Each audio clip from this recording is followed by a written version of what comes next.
أجمعين أما بعد فأعوذ بالله من الشيطان الرجيم بسم الله الرحمن الرحيم لقد جاءكم رسول من أنفسكم عزيز عليه ما عنتم حريص عليكم بالمؤمنين رؤوف رحيم وإن تولوا فقل حسبي الله لا إله إلا هو عليه توكلت وهو رب العرش العظيم صدق الله العظيم. محترم بزرگوں اور دوستوں، یہ دو آیتیں جو میں نے تلاوت کی ہیں یہ سورہ توبہ کی آخری دو آیتیں حدیث کی کتابوں میں ان دونوں آیتوں کی بڑی فضیلت بیان کی گئی.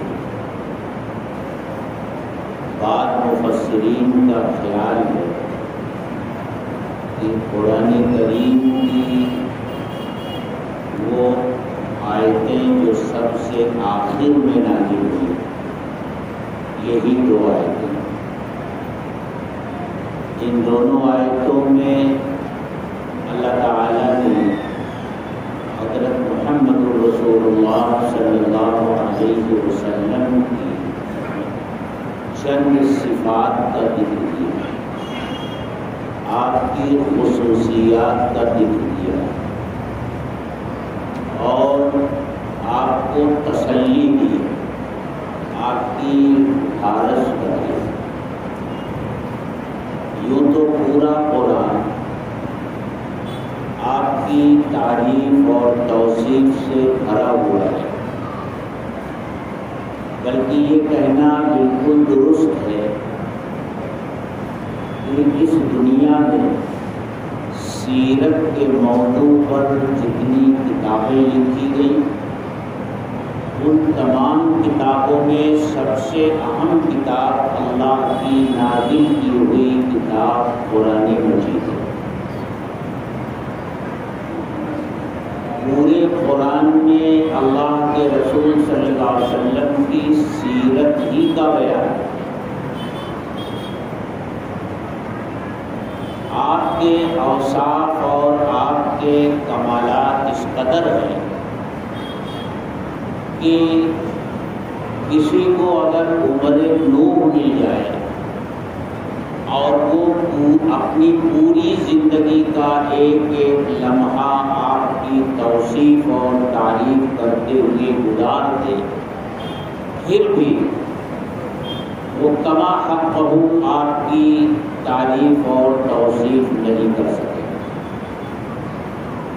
اور وہ یہ دعویٰ نہیں کر سکے گا کہ میں نے آپ کے تمام اوصاف اور تمام کمالات بیان کر دیے. سعدی نے اسی کا اعتراف کرتے ہوئے یہ کہا تھا لا يمكن الثناء كما كان حقه بعد الخدا بزرگ کوئی قصہ مختصر. جیسا آپ کا حق ہے اس کے مطابق آپ کی تعریف اور توصیف کی ہی نہیں جاتی.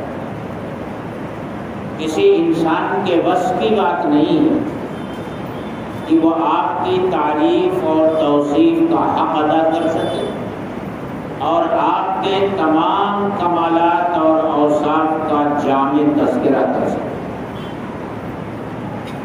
غالب کا نام آپ نے سنا ہے، خود اپنے بارے میں اس نے کہا ہے دنیا میں بہت سے سخنور پیدا ہوئے لیکن غالب کی بات اور ہے. بڑے عجیب قسم کا شاعر تھا. بیٹھے بیٹھے فی البدیع اشعار کہتا تھا. ایک اس کے ہم عصر اور معاصر تھے جن کی رسائی دربار تک تھی، شاہی دربار تک، ان میں اور غالب میں چشمک رہا کرتی تھی۔ ایک دن غالب بیٹھے تھے اور ان کی شاہی سواری گزری سامنے سے، تو غالب نے برجستہ کہا، ہوا ہے شہ کا مصاحب پھرے ہے اقرا کا، ہوا ہے شہ کا مصاحب پھرے ہے اقرا کا۔ ایک مصرع کہا اور ان تک بات پہنچ گئی کہ غالب نے میرے بارے میں ایسا کہا۔ انہوں نے بادشاہ سے شکایت کر دی کہ حضور غالب تو اس طرح کی باتیں کرتا ہے۔ بلاوا آ گیا غالب کا اور غالب سے بات پرس ہوئی کہ آپ نے یہ بات کہی ہے؟ غالب نے کہا حضور بالکل کہی ہے، لیکن انہوں نے اس کا مطلب ہی نہیں سمجھا۔ انہوں نے پہلا مصرع تو نقل کر دیا، دوسرا مصرع انہوں نے نقل نہیں کیا۔ پوچھا گیا دوسرا مصرع کیا ہے؟ کہنے کہ سنیے دوسرا مصرع اس کا یہ ہے، ہوا ہے شہ کا مصاحب پھرے ہے اقرا کا، وگرنہ شہر میں غالب کی آبرو کیا ہے۔ بات اس نے اپنے اوپر لے لی، ایسا غضب کا شاعر تھا۔ اور ایک اور قصہ اس کی طرف منسوب ہے، غالب خوش شکل نہیں تھے، کالے کلوٹے تھے، اور ان کی جو اہلیہ محترمہ تھی وہ بہت خوبصورت تھی۔ تو غالب اور بیوی کے ساتھ بیٹھے ہوئے تھے کہ دیکھا ایک کوا اڑ کے آیا اور اس کی چونچ میں انگور تھا، اس کی چونچ میں انگور تھا۔ غالب نے برجستہ کہا، زاغ کی چونچ میں انگور خدا کی قدرت۔ زاغ کہتے ہیں کوے کو فارسی میں، زاغ کی چونچ میں انگور خدا کی قدرت۔ اب بیوی بھی ان کی ہی تھی، وہ بھی کچھ نہ کچھ تو اثر تھا۔ یہ کہتے ہوئے وہاں سے اٹھ گئی، پہلوے حور میں لنگور خدا کی قدرت، پہلوے حور میں لنگور خدا کی قدرت۔ تو یہ غالب شاعر ہے۔ علماء لکھتے ہیں غالب نے غزلیں کہی، نعت ان کی کوئی پوری نہیں ہے، لیکن لکھتے ہیں کہ غالب نے ایک شعر کہا ہے حضرت محمد صلی اللہ علیہ وسلم کی تعریف میں، شاید وہی شعر ان کی نجات کا ذریعہ بن جائے۔ فارسی کے بھی شاعر تھے وہ، انہوں نے کہا غالب ثنائے خواجہ بیزداں گذاشتے، غالب ہم نے اپنے آقا حضرت محمد صلی اللہ علیہ وسلم کی ثنا خوانی کا کام پروردگار کے حوالے کر دیا ہے، ہمارے بس کی بات ہی نہیں ہے وہ۔ غالب ثنائے خواجہ بیزداں گذاشتے کا ذات پاک خود ثنا خانے محمد است۔ جب اللہ کی ذات آپ کی تعریف اور توصیف کرتی ہے، آپ کی ثنا بیان کرتی ہے، آپ کے کمالات بیان کرتی ہے، تو پھر اللہ کے مقابل میں تعریف اور توصیف کرنے والا کون ہو سکتا ہے؟ اس لیے ہم نے اس میدان سے اپنے قدم پیچھے کھینچ لیے، یہ پورا میدان ہم نے اللہ کے لیے چھوڑ رکھا ہے کہ اللہ ہی اپنے حبیب کی تعریف اور توصیف کرے۔ تو بڑے کمالات ہیں آپ کے، اور کبھی کبھی اللہ کے رسول صلی اللہ علیہ وسلم کے اوپر تو ہمیشہ تواضع کا رنگ غالب رہتا تھا، عاجزی اور فروتنی آپ کا خاصہ تھا، لیکن کبھی کبھی جب ضرورت پڑ جاتی تھی تو آپ اپنے کمالات کا بھی تذکرہ کیا کرتے تھے۔ حدیث کی کتابوں میں ان چند مواقع کا ذکر ہے۔ حضرت مولانا شبیر احمد عثمانی رحمۃ اللہ علیہ بڑے غضب کے محدث اور مفسر گزرے ہیں. حضرت شیخ الہند رحمۃ اللہ علیہ نے مالٹا کے قید خانے میں قرآن کریم کا جو ترجمہ لکھا ہے، 4.25 سال مالٹا کے قید میں رہے اور اس قید کی زندگی میں قرآن کریم کا ترجمہ لکھا اور پھر اس کے کچھ تفسیری نوٹ بھی لکھے ہیں. جب سعودی گورنمنٹ نے یہ فیصلہ کیا کہ قرآن کریم کا اردو ترجمہ شائع کیا جائے، تو سعودی حکومت نے اس وقت مفکر اسلام حضرت مولانا ابو الحسن علی ندوی رحمۃ اللہ علیہ سے دریافت کیا کہ بہترین ترجمہ قرآن کریم کا کون سا ہے.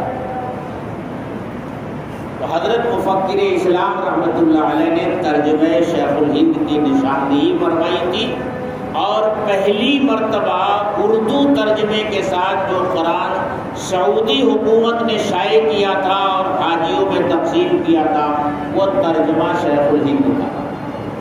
لیکن پھر اپنے 5 دوستوں کی کارستانیوں کی وجہ سے، غلط فہمیاں پیدا کرنے کی وجہ سے سعودی حکومت نے وہ ترجمہ بند کر کے ایک دوسرے ہندوستانی عالم کا ترجمہ شائع کرنا شروع کر دیا. بہرحال شیخ الہند کا وہ ترجمہ ہے اور اس پر چند پارے حواشی کے بھی شیخ الہند کے ہیں. کام مکمل نہیں ہو سکا تھا تو باقی حواشی کا کام، تفسیری نوٹ کا کام حضرت مولانا شبیر احمد عثمانی رحمۃ اللہ علیہ نے کیا. مولانا عبد الماجد دریابادی رحمۃ اللہ علیہ فرمایا کرتے تھے، کیا اچھا ہوتا کہ علامہ عثمانی اپنے استاد کا جو حاشیہ ہے اس کی جگہ پر اپنا حاشیہ چڑھاتے. سینکڑوں تفسیری کتابوں کا خلاصہ چند سطروں میں اور چند جملوں میں علامہ عثمانی رحمۃ اللہ علیہ نے لکھا ہے. جو لوگ تفسیر کی کتابوں کا تفصیلی مطالعہ کیے ہوئے ہوتے ہیں، جب وہ پڑھتے ہیں تب ان کی سمجھ میں آتا ہے کہ یہ کتنا بڑا علمی ذخیرہ ہے.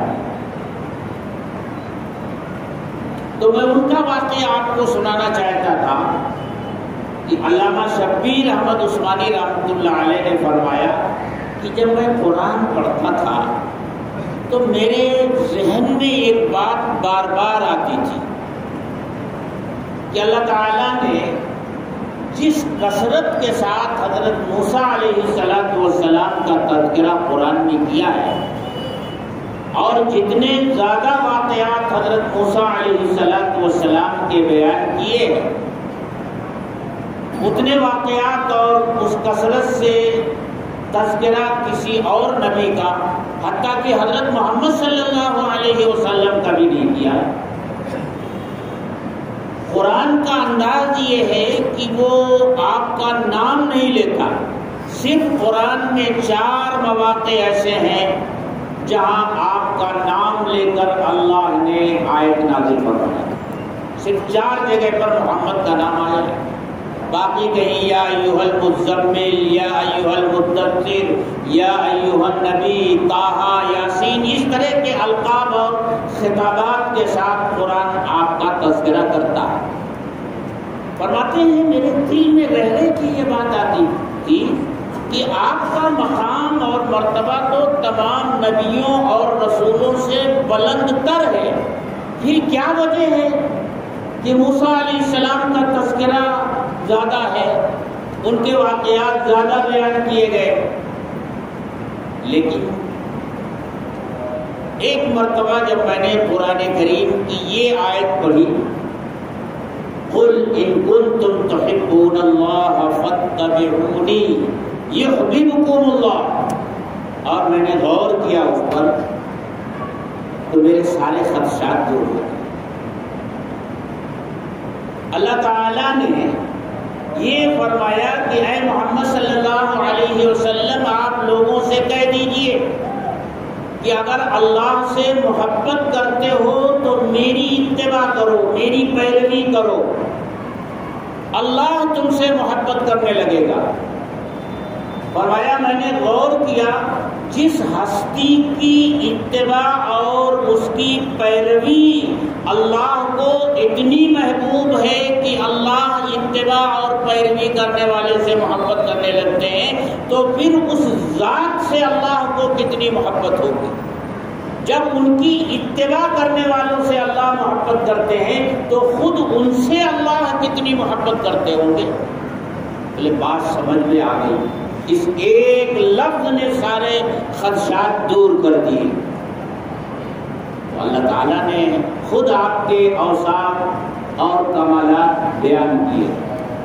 یہ دو آیتیں جو میں نے پڑھی ہیں، ان میں سب سے پہلی بات اللہ تعالیٰ فرماتے ہیں دنیا کے تمام انسانوں سے خطاب کرتے ہوئے، اس میں ایمان والے بھی ہیں اور ایمان نہ لانے والے بھی ہیں، امت اجابت بھی ہے اور امت دعوت بھی ہے۔ جنہوں نے آپ کا کلمہ پڑھ لیا ہے انہیں امت اجابت کہا جاتا ہے، اور جو آپ کے امتی تو ہیں لیکن انہوں نے کلمہ نہیں پڑھا ہے انہیں امت دعوت کہا جاتا ہے، ان کی طرف اسلام کی دعوت دی جاتی ہے، امت دعوت ہے۔ یہاں خطاب امت اجابت سے بھی ہے اور امت دعوت سے بھی ہے۔ اللہ تعالیٰ فرماتے ہیں لَقَدْ جَاءَكُمْ رَسُولٌ مِّنْ أَنفُسِكُمْ، تمہارے پاس ایک ایسا رسول آیا ہے جو تم میں سے ہے، تمہاری جنس سے ہے، وہ کوئی فرشتہ نہیں ہے، وہ کوئی اور مخلوق نہیں ہے، جس جنس سے تمہارا تعلق ہے تمہاری جنس سے ہی اس کا بھی تعلق ہے، اور وجہ یہ ہے کہ وہ تمہاری رہنمائی کے لیے آیا، تمہارے سامنے عملی نمونہ پیش کرنے کے لیے آیا ہے، اور تمہارے سامنے عملی نمونہ کوئی فرشتہ پیش نہیں کر سکتا، کیونکہ فرشتے سے اگر یہ کہا جائے کہ نکاح کرو اور بیوی کے ساتھ کیسے رہا جائے وہ رہ کر بتاؤ، اولاد پیدا ہو تو اولاد کی تربیت کیسے کی جائے گی اس کی تربیت کر کے بتاؤ، یہ تو فرشتے کی بس کی بات ہی نہیں ہے۔ فرشتہ نکاح کر ہی نہیں سکتا، اللہ نے اس کے اندر وہ جذبات ہی نہیں رکھے، تو پھر اس سلسلے میں امت کو اسوہ کہاں سے ملے گا، نمونہ کہاں سے ملے گا؟ ایک انسان کو کسی انسان کی ہی ذات میں اسوہ اور نمونہ مل سکتا ہے، اس لیے اس دنیا میں جتنے رسول آئے سب انسانوں میں آئے، نہ فرشتوں میں سے آئے نہ جناتوں میں سے آئے، جتنے رسول اور نبی اس دنیا میں تشریف لائے سب کا تعلق انسانوں سے ہی تھا۔ وہ رہنمائی کے لیے آتے ہیں، وہ ہدایت کے لیے آتے ہیں، وہ اپنی امتوں کے لیے اسوہ اور نمونہ پیش کرنے کے لیے آتے ہیں، اور کسی انسان کے لیے انسان کی ذات ہی میں اسوہ اور نمونہ ہو سکتا ہے، غیر انسان کی ذات میں اسوہ اور نمونہ نہیں ہو سکتا۔ اسی لیے علماء نے لکھا ہے کہ انسان بحیثیت مجموعہ فرشتوں کے مجموعے سے افضل اور بہتر ہے، یعنی اگر تمام انسانوں کو ایک طرف رکھا جائے اور تمام فرشتوں کو ایک طرف رکھا جائے اور یہ کہا جائے انسانوں کی یہ پوری جماعت افضل ہے یا فرشتوں کی یہ پوری جماعت افضل ہے، تو کہا جائے گا انسانوں کی یہ پوری جماعت فرشتوں سے افضل ہے، کیونکہ اس جماعت میں نبی بھی ہیں اور رسول بھی ہیں، اور رسول اور نبی کا مقام فرشتوں کے مقام اور مرتبے سے اونچا اور اعلیٰ ہوتا ہے۔ تو پہلی بات یہ بتائی۔ دوسری بات جو کہے گی، عزیز علیہ ما عنتم، تم کو جو تکلیف پہنچتی ہے وہ تمہارے اوپر گراں ہوتی ہے، یقیناً گراں ہوتی ہے، لیکن سب سے زیادہ گراں تو رسول کے اوپر۔ امتی کو کوئی تکلیف پہنچے تو اس کی گرانی نبی محسوس کرتا ہے، اور پھر آپ تو نبیوں کے سردار، رسولوں کے امام ہیں، آپ کی امت کو کوئی تکلیف پہنچے تو عزیز علیہ ما عنتم، ان کے اوپر شاق گزرتی ہیں وہ تکلیفیں جن کا سابقہ تمہیں کرنا پڑتا ہے۔ اور یہ تو قدم قدم پر آپ کی سیرت میں اس طرح کے واقعات ملتے ہیں، دوسرے نبیوں کی زندگی میں اور ان کی سیرتوں میں یہ واقعات ملتے ہیں کہ امتوں کو اگر کوئی تکلیف پہنچی تو اس کا زیادہ اثر نبی کے قلب پر پڑتا ہے۔ معراج کا واقعہ تو آپ نے بار بار سنا، جب پہلے آسمان پر اللہ کے رسول صلی اللہ علیہ وسلم تشریف لے گئے تو حضرت آدم علیہ السلام سے ملاقات ہوئی، اور انہیں اس حال میں دیکھا کہ جب وہ داہنی طرف دیکھتے ہیں تو خوش ہوتے ہیں، بائیں طرف دیکھتے ہیں تو روتے ہیں، آنسو بہتے ہیں۔ حضرت جبریل علیہ السلام سے آپ نے پوچھا کہ ایسا کیوں ہے؟ تو فرمایا ان کی بائیں طرف جو دھبے آپ دیکھ رہے ہیں یہ وہ سعادت مند روحیں ہیں ان کی اولاد کی جو جنت میں ہے، ان کو دیکھتے ہیں تو خوش ہوتے ہیں، اور بائیں طرف جو ہیں یہ ان بدبخت انسانوں کی روحیں ہیں جو جہنمی ہیں، وہ جب ان کو دیکھتے ہیں تو رنجیدہ ہوتے ہیں اور غمگین ہوتے ہیں۔ اس دنیا میں بھی نبی اپنی امت کے لیے رنجیدہ اور غمگین ہوتا ہے، اور اس دنیا کے بعد بھی نبی کا تعلق اپنی امتوں سے باقی رہتا ہے۔ انسانوں کے آپس کے تعلقات ختم ہو جاتے ہیں، لیکن نبیوں کا تعلق اس دنیا سے جانے کے بعد بھی اپنی امتوں سے باقی ہے۔ چھٹے آسمان پر حضرت موسیٰ علیہ السلام سے ملاقات ہوئی، اور جب آپ ساتویں آسمان کی طرف جانے لگے تو موسیٰ علیہ السلام رو پڑے۔ آواز آئی موسیٰ یہ رونا کیسا ہے؟ تو انہوں نے عرض کیا کہ اے اللہ، میرے بعد یہ دنیا میں گئے اور ان کی امت میری امت سے زیادہ جنت میں جائے، اس لیے رونا آ گیا۔ اور شفاعت کے بیان میں وہ واقعہ تو آپ بار بار سن چکے ہیں کہ جب میدان محشر میں سخت گھڑی ہوگی، حساب کتاب شروع نہیں ہوا ہوگا، ہر شخص پریشان ہوگا اور یہ تمنا کرنے لگے گا حساب کتاب شروع ہو جاتا بھلے سے ہمیں جہنمی میں ڈال دیں۔ لوگ جمع ہو کر حضرت آدم علیہ السلام کے پاس پہنچیں گے، وہ معذرت کر لیں گے۔ حضرت ابراہیم علیہ السلام کے پاس پہنچیں گے، وہ بھی معذرت کر لیں گے۔ حضرت نوح علیہ السلام کے پاس پہنچیں گے، وہ بھی معذرت کر لیں گے۔ حضرت موسیٰ علیہ السلام سے ہوتے ہوئے حضرت عیسیٰ علیہ السلام کے پاس پہنچے، سب معذرت کر لیں گے اور یہ کہیں گے نفسی نفسی، آج تو ہمیں اپنی۔ علامہ شبیر احمد عثمانی رحمۃ اللہ علیہ ایک حدیث کے حوالے سے لکھتے ہیں کہ حضرت آدم علیہ السلام سے چل کر حضرت نوح علیہ السلام تک پہنچنے میں 1000 سال لگیں گے۔ اسی طرح ہر نبی سے دوسرے نبی تک پہنچنے میں 1000 سال لگیں گے۔ یہی وہ موقع ہوگا جب ہر شخص اپنے پسینے میں ڈوبا ہوا ہوگا، اپنے برے اعمال کی بقد، کسی کا پسینہ ٹخنے تک، کسی کا گھٹنے تک، کسی کا رانوں تک، کسی کا کمر تک، کسی کا گلے تک، آخر میں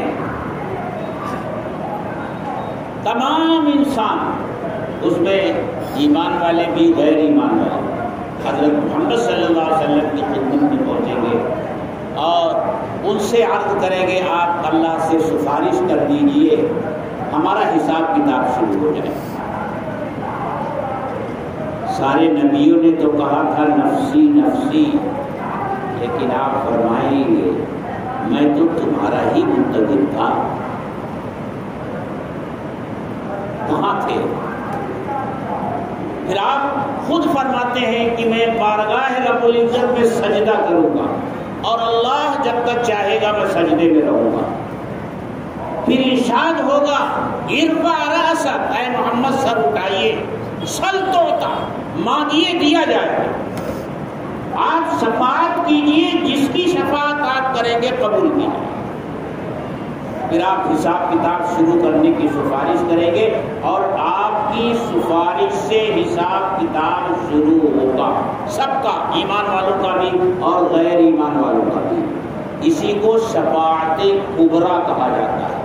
آپ کی یہ شفاعت سے فائدہ سب کو پہنچے گا، ایمان لانے والوں کو بھی اور جو ایمان نہیں لائے ان کے لیے بھی۔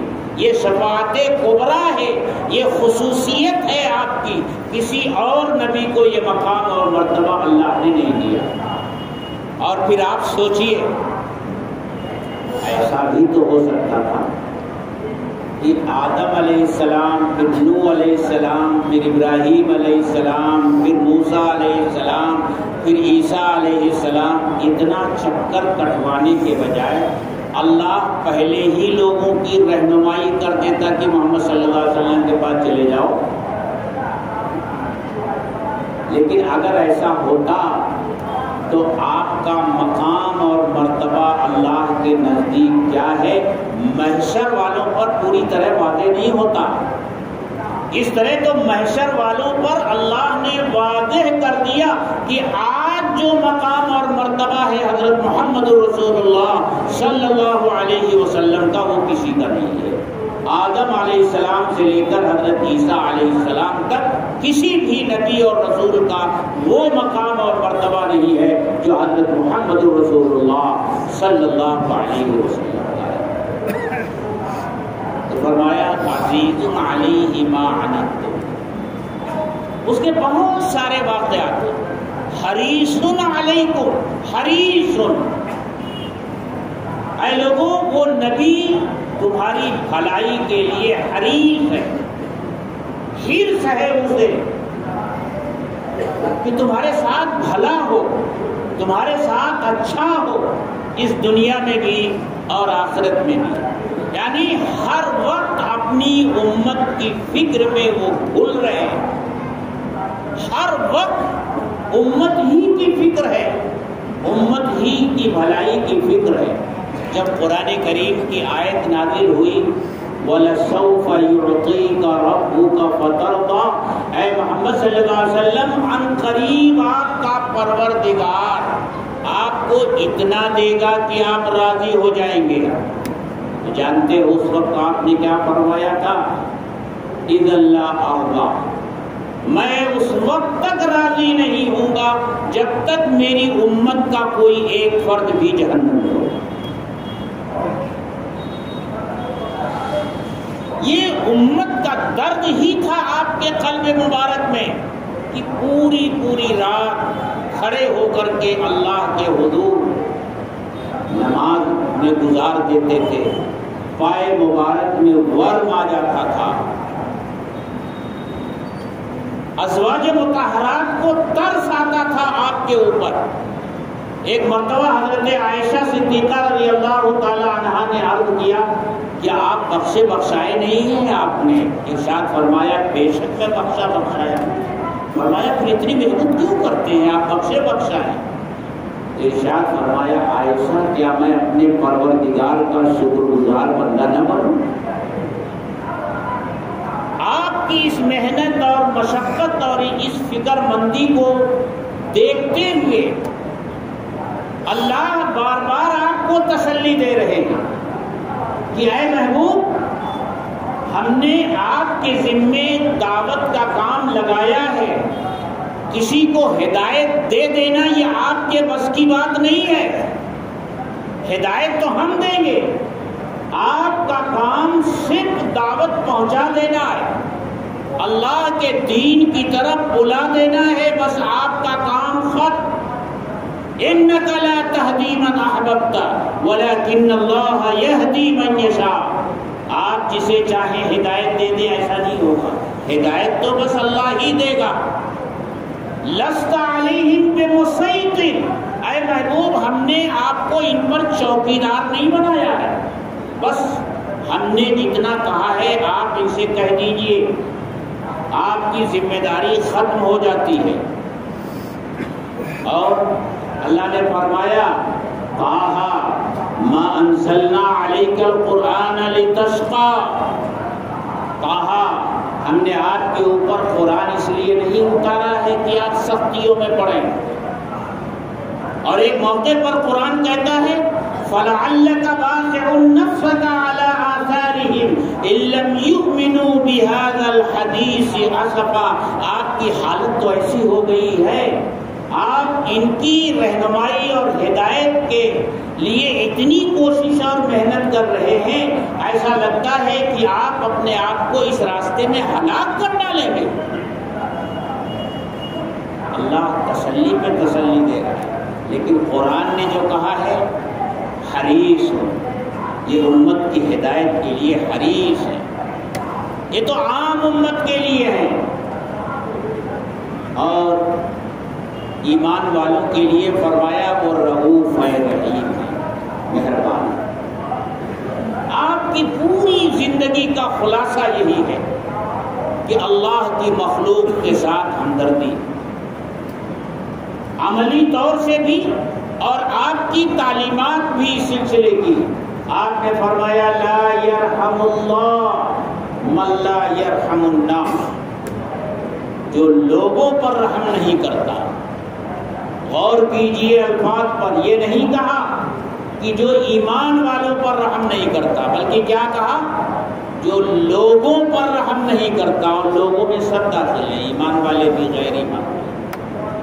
لا یرحم اللہ من لا یرحم الناس، جو لوگوں پر رحم نہیں کرتا اللہ اس کے اوپر رحم نہیں کرتا۔ الراحمون یرحمہم الرحمن ارحموا من فی الارض یرحمکم من فی السماء، تم زمین والوں پر رحم کرو، آسمان والا تمہارے اوپر رحم کرے۔ آپ کی پوری زندگی آپ پڑھ لیجئے، یہی نظر آئے۔ پھر آگے فرمایا یہ تو آپ کی صفات ہیں، آپ کے کمالات ہیں، لیکن اے محمد صلی اللہ علیہ وسلم فَإِن تَوَلَّوْا، اگر اب بھی یہ لوگ آپ سے روبردانی کریں، آپ کی بات نہ مانے تو گھبرائیے نہیں۔ فَقُلْ حَسْبِيَ اللَّهُ، بس آپ یہ کہہ دیجئے کہ میرے لیے اللہ ہی کافی ہے، وہی معبود ہے، اس کے علاوہ کوئی معبود نہیں۔ علیہ توکل، تو میں نے اس کے اوپر ہی بھروسہ کیا، وَهُوَ رَبُّ الْعَرْشِ الْعَظِيمِ، اور وہی عرش عظیم کا مالک ہے اور اس کا رب ہے۔ یہ دو آیتیں ہیں، بڑی اہم آیتیں ہیں، جس میں اللہ نے آپ کے کمالات اور آپ کی صفات کا ذکر کیا ہے۔ باقی میرے دوستو وہی بات ہے، دفتر تمام گشت بپایا رسید عمر ماہن چنا ترول وصف تمہارے، ہر لکھنے والے نے، ہر بولنے والے نے آخر میں یہی بات کہہ دی، دفتر تمام گشت بپایا رسید عمر، دفتر کے دفتر ختم ہو گئے اور عمر بھی اپنی آخری منزل میں آ گئی۔ ماں ہم چنا درول وصف تمہارے، ابھی تو ہم آپ کی ایک تعریف کا حق ادا نہیں کر سکتے۔ یہ ہے ذات حضرت محمد رسول اللہ صلی اللہ علیہ وسلم کی، اور آپ کی ذات کے ساتھ محبت رکھنا ایمان کا تقاضا۔ اور میں نے گزشتہ جمعہ کو عرض کیا تھا کہ جو متبع ہے وہی محب ہے۔ اتباع کرنے والا ہی محبت کرنے والا ہے، اور جس کی زندگی میں اتباع نہیں، نعرہ ہی نعرہ ہے محبت کا، وہ محبت کرنے والا نہیں۔